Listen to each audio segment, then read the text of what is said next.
ഇപ്പോൾ ചിത്രത്തിന്റെ സംവിധായകൻ ശ്രീ സന്തോഷ്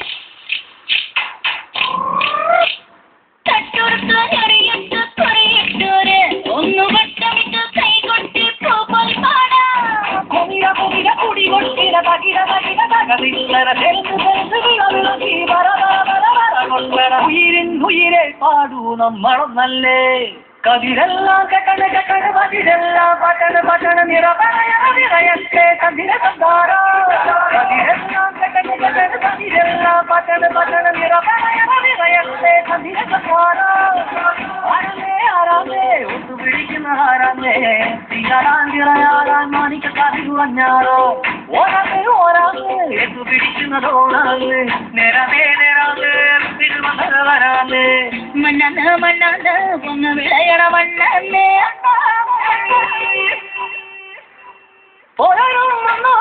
ചൊറപൊടിച്ചൊരു മണ്ണാണ് അതിരെല്ലാം കെട്ടണ കെട്ടണ അതിരെല്ലാം പട്ടണ പട്ടണ നിറയത്തെ കതിര സംസാര.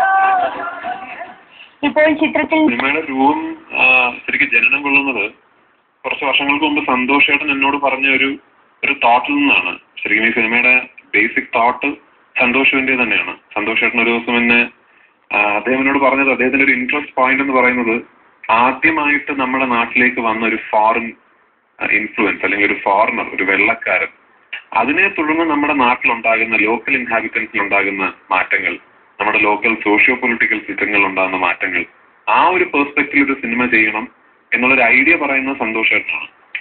പിന്നീട് അങ്ങനെ ഒരു ഐഡിയനെ വാസ്കോ ഡ ഗാമ എന്ന് പറയുന്ന എക്സ്പ്ലോററിന്റെ വരവിലേക്ക് ജക്സ്റ്റപ്പോസ് ചെയ്തതും പോർച്ചുഗീസ് അധിനിവേശത്തിലേക്ക് കൊണ്ടുവന്നതെല്ലാം ശങ്കർ രാമകൃഷ്ണൻ എന്ന് പറയുന്ന ഈ സിനിമയുടെ തിരക്കഥാകൃത്താണ്.